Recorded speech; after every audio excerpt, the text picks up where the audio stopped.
We are releasing this episode with appreciation for Mother's Day, knowing many of us have not been able to hug or physically connect with our parents for weeks now. Our guest for this episode is international author and educator Muriel Endersby. And full disclosure, Rachel? Mm-hmm. She's my mom. Yay!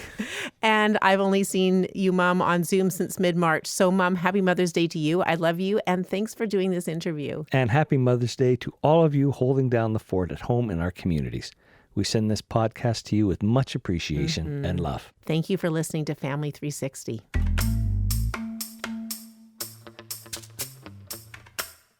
Muriel Endersby's work lays the foundation for children in their journey to literacy and love for reading.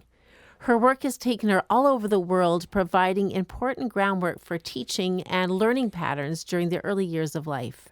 Muriel is the author of Fun Family Phonics reading program. She advocates for education in developing countries, providing children access to literacy and the English language, both necessary steps into increased opportunity. So we decided to do a special episode release for Mother's Day. And even though this can be heard at, any time of the year. Yeah, well, mothers can be celebrated at any time of the year as well, so that's okay. Yeah, well, that's true. But this is a special episode because our guest today, Muriel Endersby, is your mom. Yeah, she is. And I wondered if that is a little strange for you, if it was a little odd to be interviewing your mom and trying to delve into her life and her psyche and her work and trying to elicit things that possibly you haven't heard before. Oh, well, she and I have actually worked a lot together in educational settings, but I loved doing this interview. She's a remarkable woman. She's dedicated much of her life to education of children, but particularly of educators all around the world. And she's very passionate about literacy and how it sparked through the process of learning to read. Yes. Yeah, and that process is really important, and that's what she's going to talk about today. And she has such great things to say. She does. Reading is the basis of all academic subjects, and children who read well and enjoy it will do far better in all academic subjects, and not only in that, but in life itself. Reading is everything that they come across. They have to be able to read. I'm Rachel Cram. And I'm Roy Salmon, and welcome to Family 360. Conversations exploring life together. This is kind of a fun and special day because I'm interviewing Muriel Endersby, an author, an educator, and also my mother. So, welcome, Mom. Thank you. We're going to spend a little bit of time hearing about your life and your understanding of literacy for children. And before we start that, I'm going to ask you a question we use at the beginning of a lot of our interviews. Aristotle said, "Give me a child at 7 and I will show you the adult." Is there a story or experience from your childhood that reflects the adult that you are today? Well, I'm sure there are many experiences, but I'm going to choose just one. I'd always wanted to be a teacher. My mother wanted to be a teacher and wasn't able to be a teacher, so she was very happy when all 6 of her daughters turned out to be teachers. Wow, yeah. But during the war, we lived in London, and during the bombing, eventually our house was so badly bombed we had to be evacuated. It was a very traumatic experience for all of us because we all had to be separated when we came to Burton-on-Trent, which was where our place of evacuation was. And I can totally understand why teachers were hassled getting so many children in their class. So many evacuees. Yeah, so many evacuees. And of course, we were kind of the tail end of them. So I remember the day very clearly when the principal took me into the classroom that I was to go into, opened the door and said to the teacher, "This child is coming to your class." And the teacher shook her finger at him and said, "I thought I told you I would have no more evacuees." And he said, "I'm sorry, push me in and close the door." And how old were you? I was about 7, 6 or 7. And they did eventually find a chair for me to sit on at the side of the room. But the strange thing to me was the only thought that went through my head was, when I'm a teacher, I'll never do that to any child. And there were times later when I'd had classes of 46 kids. And, you just love them all. Doesn't matter what the situation is, that they're a child. Exactly. And I know, having watched you live a lot of your life, that you not only have treated children with that kind of respect that you so wanted to experience yourself, but you've also taught many hundreds, thousands of other teachers to do the same. You've traveled to China, India, Africa on the invitation to educate teachers on literacy for children, but also on how to treat children with respect and dignity in their learning process. So amazing that that very traumatic event has affected you in beautiful ways, really. So you go around the world teaching teachers about how to love and care for children, but before you did any of this world traveling, you had to build yourself as a teacher. Can you tell about your first experience teaching in Canada? Yes, it was really quite exciting. Before I left England, I applied for some jobs in Canada. And I was thinking that when I got to Canada, they would do an interview. But instead of that, one day I got a slip of paper that says, sign the dotted line and the job's yours, which was a total surprise. Anyway, I came to Ontario and went to this school. It was really out of the way. It was an old school in a small town, and most of the children there were either First Nation children or immigrants. And I guess I got the job because there was a real teacher shortage, and they did like English teachers. And Like teachers with English accents. well, I don't know about that, but certainly I still had a very broad English accent. In fact, at Christmas time, the parents were chuckling because the children were coming home with a British accent. Anyway, when I started teaching, the most capable children were put into the 1-2 split class, and I had all the rest. I loved the class. I thought they were delightful children. And I had very few guidelines as to how I was to teach them. We were using the Dick, Jane, and Sally series, which we'd used in England, which was fine. But the big shock came towards the end of the year when the principal, who was a very jolly fellow, Mr. Buckley, came into the classroom looking very glum. And he said to me, I have a horrible thing to tell you, but tomorrow the inspectors or the examiners are coming in and they're going to test your class for literacy. And I said, what? I haven't heard of this. And he said, I'm sorry, I should have told you because all the other grade 1 classes have been preparing their children for this. And I said, oh, thanks a lot. But he said, don't worry. This class always comes bottom, so whatever happens is fine. So I thought, with nothing I can do now, the children have all gone home and tomorrow's the day. When you say have come bottom, is that like a district-wide? A district-wide assessment. I had no idea that they did this, so it was all brand new to me. So they saw this straight grade 1 class as a class that would always be at the bottom. That's how it had been in the past. Mm-hmm.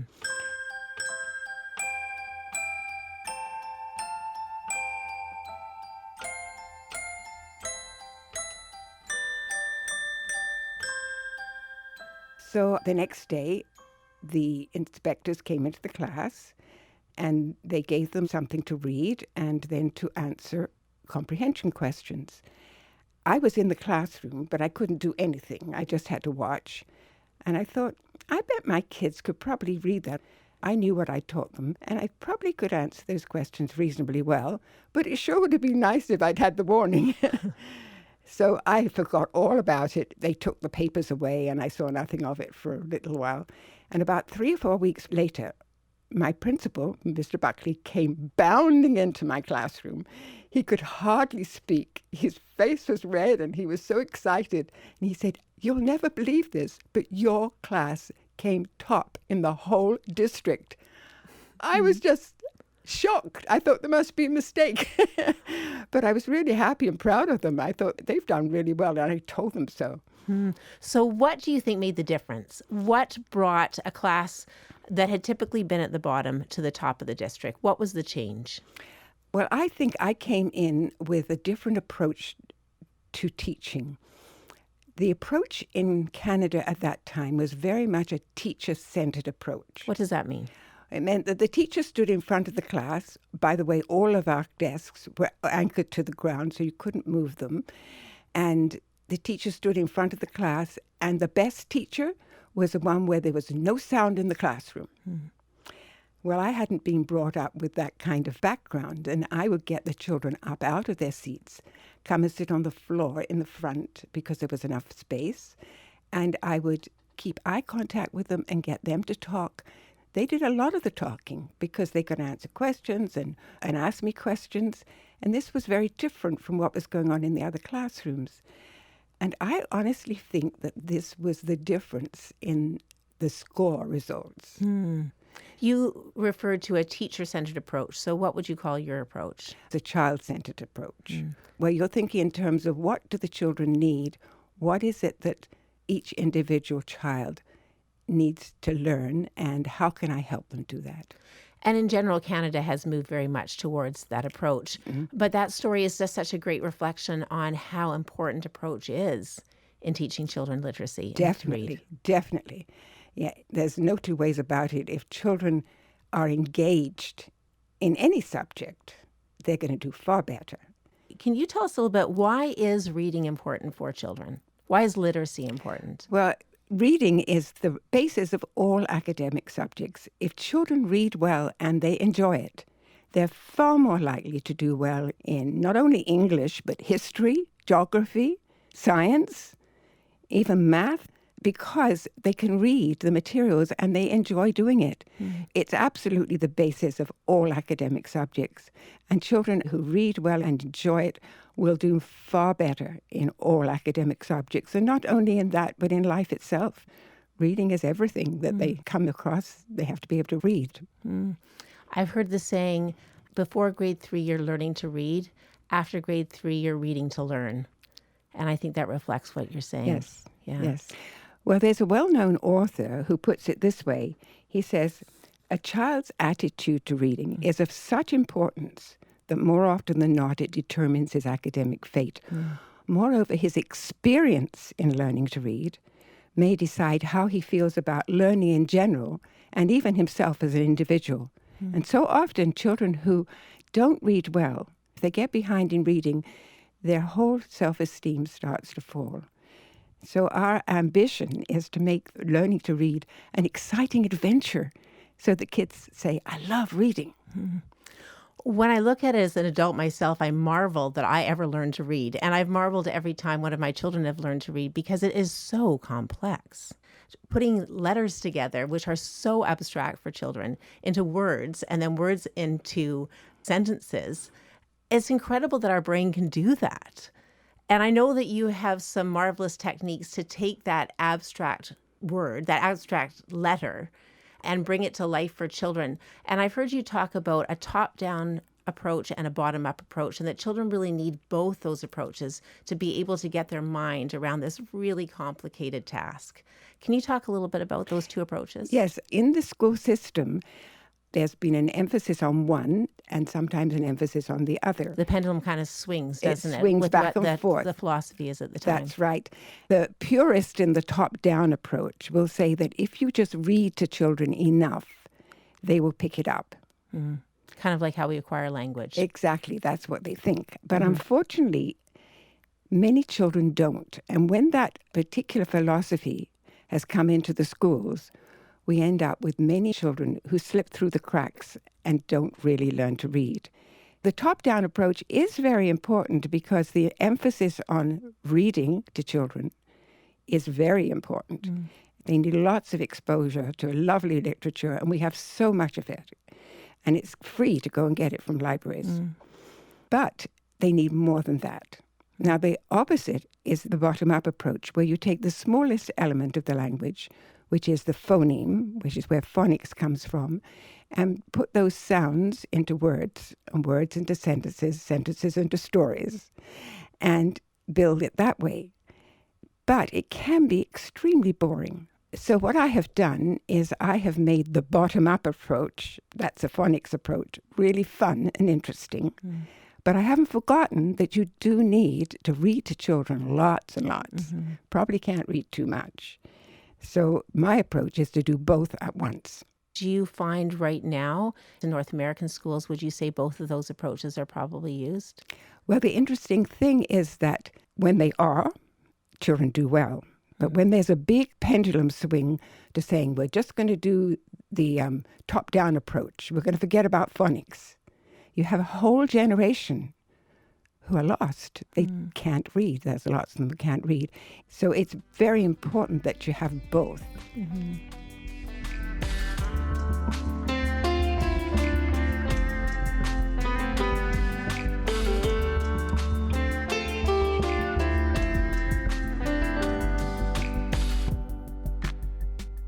What you're describing is very compelling. We want our children to feel good about themselves. We want them to succeed in school. How do we give our children that love for reading? Are there some steps? Are there some suggestions that you have for instilling that kind of passion? Well, if you're passionate about reading yourself, children will develop a real love of reading just by watching the parents doing it. We're so fortunate in Canada. There's all kinds of literature for children. Go to the library and you have a special section for children's books, and you just read all kinds of stories, because the more a child gets to hear stories, the more excited they will be about learning to read. And children can sit on their parents' lap or be really close by them with their arm around them while they're reading the book. Let the children see the book. There's lots of wonderful pictures in children's books, and often they can begin telling the stories themselves. And that builds literature for them in as far as language is concerned, and it's a great start. If you take the children to the library with you and show them the different books, you'll find that they'll pick out the ones that they want to read, or you want you to read. I remember your son, for example, he got turned on to reading when he came to Harry Potter, right? Yes, yeah. So different children have different interests, and to zoom in on their interest is very important, and it's often the key to getting off to a good reading start. Yeah. And then there's always those children that want the same books read again and again. You know, I remember reading some particular Dr. Seuss books like 50 times because they just wanted to hear the story again and again. And that's fine. That's fine, because it helps them to get the flow of literature, how books are written. Books are not quite the same as ordinary speaking, and to be able to feel what literature feels like is very important for children. I remember hearing you say once, and it just surprised me, but then it made so much sense, that one of the things that children need to understand at an early stage of life is a sentence or something written on a page is the words that we're saying written down. I remember that penny just dropping that, of course, that's not something that you can assume, that when they see words on a page, they know that's a printed version of what we can be saying from our mouths. And I think this is one of the things that I always have done with children when they have done a picture, for example. Tell me about your picture. And then I'd say, would you like me to write that? And it's like, really? That can be done? That can be done. So I write what they have told me. And then they go home and they say, Mommy, I can read. Look, this says, and they repeat off what they told me. And they start feeling, I think reading's going to be okay because I think I know how it works. Yeah, I think that's something you can do at home with your kids too. And Absolutely. I love that question. What did you say about the picture? How do you ask the question about the picture? I say, tell me about your picture. Don't say, what is it? Because most pictures that children draw are happenings. They're not an isolated event. It's something that's happening. They might say something like, the children are all playing in the park. They are talking about the picture, but it's a continuous motion. It's not an isolated thing that happened. And that's the way they think, and that's the way you should write it down. And I think the question, tell me about your picture, is so much better than what is it? Because if you say that, they almost look at you and say, you mean you can't see what it is? And often it's just colors on the page. Yes, yeah.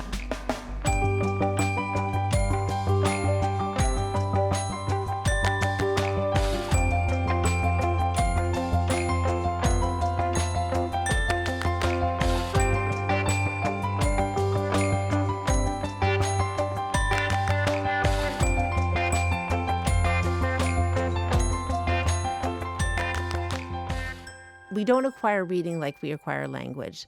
Language, you listen to it, you hear it again and again, and your brain is able to interpret that, and that's how we learn to speak. Reading with your top-down approach, has an aspect of that. We need to hear literature again and again to be able to translate it from print into our mind. But how in our brain do we acquire the process of reading? Well, it's very different from speaking because there's just one area of the brain that deals with speech. But when it comes to reading, there are 3 different areas of the brain. One area is where they hear the sounds, like A says ah. And then there's another area of the brain that puts those sounds together and puts them into a word. For example, k-a-t, cat, right? So they put the word together. So the sound goes into one area of the brain. Yeah, And then it has to move to the next area of the brain to be able to put those sounds together. when they put the sounds together. And there's a third area of the brain, which is really important, where it gives meaning to what they have said. So k-a-t, cat is not just an abstract word. It tells you it's a little furry animal, right, that you love. And some children, particularly children with autism, they have a problem making that link. And they may be able to read, but they have no comprehension. And comprehending, understanding what you read, has to do with that third area of the brain. Yeah, as a teacher, that's referred to as reading for meaning. Yes. And we can't assume all children can do that just because a child or even an adult can read words, sentences, books. Doesn't mean that they can easily or correctly activate the meaning. So it's really important when you're learning to read, constantly put those 3 areas of the brain together. The sound, then linking up the sounds together to make the a word, word, and then associating with the actual object. Can you give an example of how you would focus on that as a teacher or as a parent, wanting to enable those links or see if all those links are happening for a child? Well, one of the things that we do when we're teaching word building is we put the sounds together, and then we always put it into a sentence to make sure they've understood what it is. So, for example, you've got k and a and t. Now, they know those as 3 separate sounds, but you run them together. K-a-t spells cat. And then you might say something like, my cat says meow, and I pet him. And he's very soft. I love my cat. Yeah. So they see an object for the actual word that they have said. This is really important because we assume that children can do this, and it's not necessarily so. So there's 3 steps, and we constantly go back over them and make sure they've got them. So you say the sounds, put the sounds together, and sometimes a song will help because if you say k-a-t spells cat, it's easier than saying k-a-t. And the child says, table. They haven't got it. They haven't got the sound blending together. So it's good that they have you put a little tune behind it. a little tune. And so that they can get a flow to it.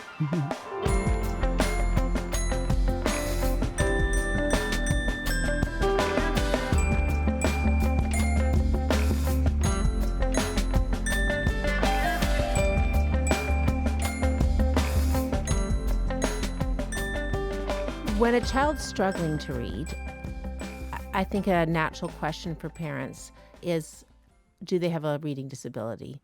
Is there something that is hindering their approach to reading? Now, sometimes it is just that they haven't been drawn to it yet, but sometimes there is a learning disability that's taking place. How does a parent start to make assessment?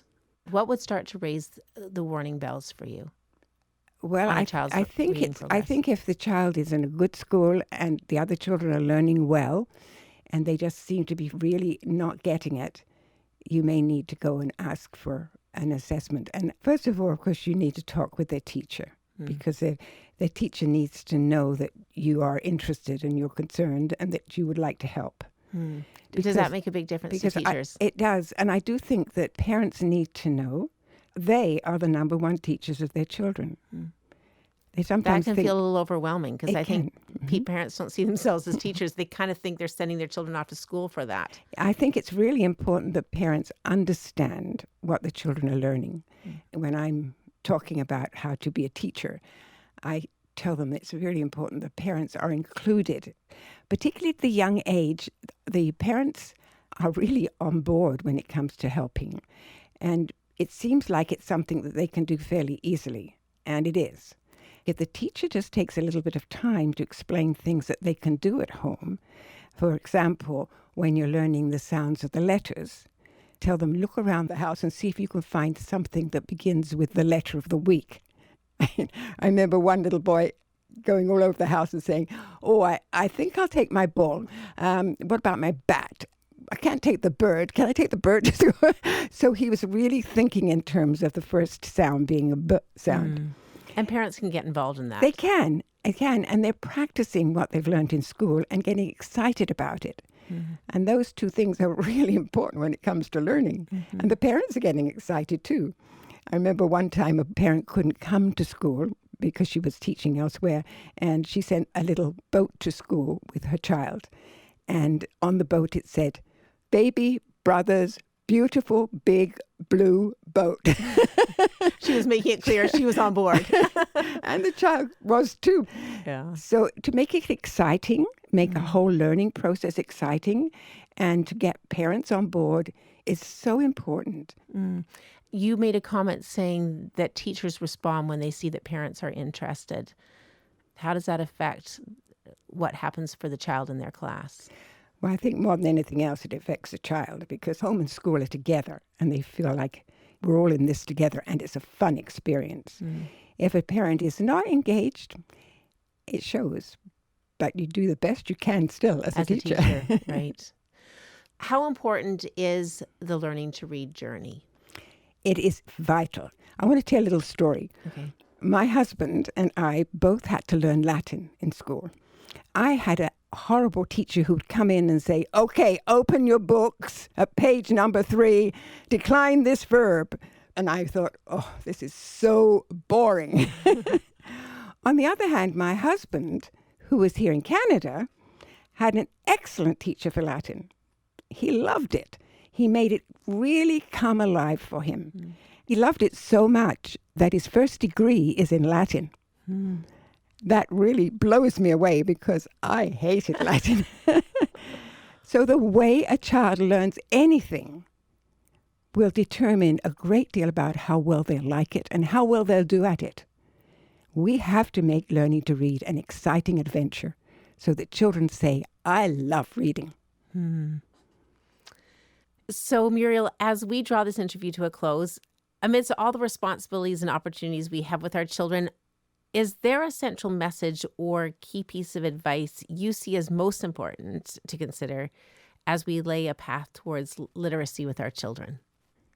Well, I would like to say to parents, the one thing that you can do with your child is to read books to them. There are so many books in our libraries, and they're free.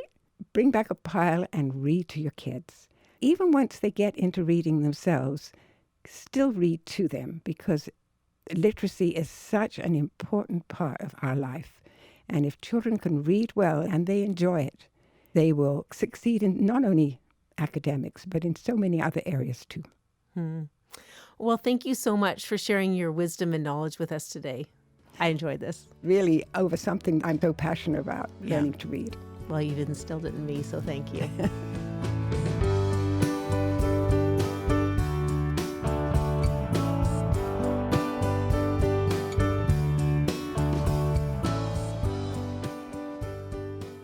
So as we were listening to Muriel, I was thinking of a well-known Mother's Day poem by American poet Strickland Gillian. Have you heard The Reading Mother? The poem? Yeah. I don't know. Tell it to me and I'll tell you. Okay. Here are the closing lines. You may have tangible wealth untold, caskets of jewels and coffers of gold.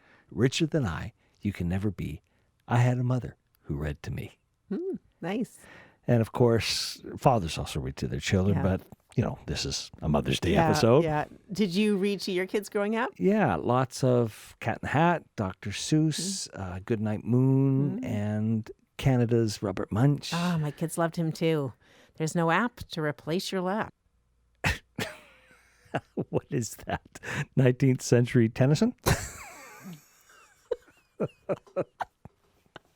No, did you just make that up? No, I've heard it before, but it's true. So clearly you were read to as a child. I was. And every Saturday for all my childhood, we went to the library. We stocked up with books for the week ahead. That was my life. And your mom obviously practiced what she preached. Yeah, you can't overdo reading to your kids. So thank you, Muriel, for the interview, and thank you for your wisdom. Thank you, Mom. If you like what you're hearing, please subscribe. Rate the show, leave a comment, and tell a friend. Each Family 360 episode ends with music inspired by the words of our guest. You heard bits and pieces of this music during this interview. Here's the song LMNOP. And you can find it in our resource section for every episode or wherever you stream music.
I'm Rachel Cram. I'm Roy Salmond, and thank you so much for listening to Family 360.